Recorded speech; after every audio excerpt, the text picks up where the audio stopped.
Welcome back, Formless Seekers. Today, we are going to look at the map of you. Not the one you learned in biology class. We are looking at the human anatomy of consciousness. I want you to visualize this diagram. It looks like the ancient tree of life. That's sacred, yet geometric, lattice. But I want you to see it superimposed right now over your physical body. It's not just lines on a page, it is the very circuitry of your existence. Let's trace the lines of this structure. This geometry explains the makeup of the body itself. Look at the head and the neck. In our diagram, this is the top triangle, the command center, the apex. It points upwards, designed to receive. Now let's move down to the upper body. The geometry widens here to form a cage, a protective structure for the heart and lungs. This is where the energy from above hits the physical reality of breath and blood. Move down now to the mid-range. The lower back, the hips, the gut. This is the fulcrum, the bridge between the will to act and the ability to move. And finally, the legs, the pillars, the foundation. Without this geometry, the structure collapses. Follow those lines all the way to the bottom, to the feet, the roots, the ground. Right there at the base, you'll see is the true self. Usually people look up for their soul, but in our anatomy, we look down. This is the you that was, is, and always will be. The seed buried in the unconscious. It holds all your innate human potential. Now I'd like you to return to the top, labeled the crown. This is the known higher self. But remember, the higher self is a capability.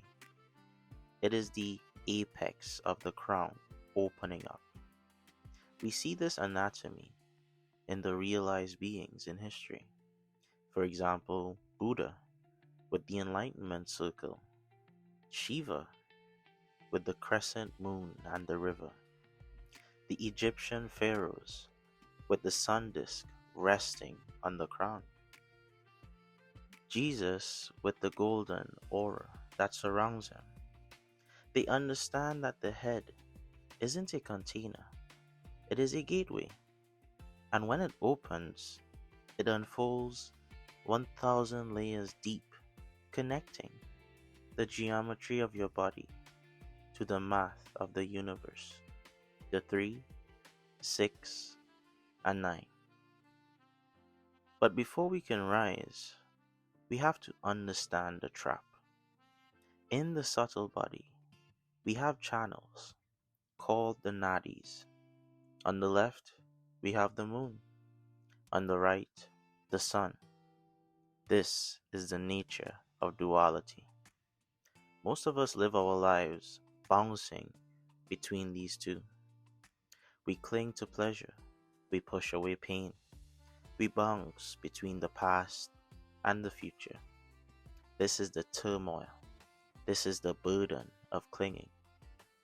As long as you are stuck in the left or the right, the good or the bad, your true self is pinned down by the weight of that conflict. But the diagram shows us a third way, the middle path. This is the evolution of consciousness. When you open up the crown at the top and the ground at the true self that lays at the bottom, you create a vacuum in the center. The true self now begins to move. It doesn't sway left or right anymore. It becomes transient. It enters the spiral. It rises from the legs, through the mid range of your very core, up your spine, through your back, into your brain. In this spiral, there is no turmoil, there is no clinging, there is only the ascent. The true self rises from the unconscious through the Sushumna Nadi, free from the dualistic nature, spiraling all the way up to meet the infinite expansion of the crown. This is what it means to be free. It isn't about escaping the world. It is about centering your anatomy so you can expand your awareness without the burden of turmoil. Ground the self. Open the crown. End the duality. And let the spiral rise. Let your very anatomy become filled with the energy of consciousness. This is your Formless guide, signing off.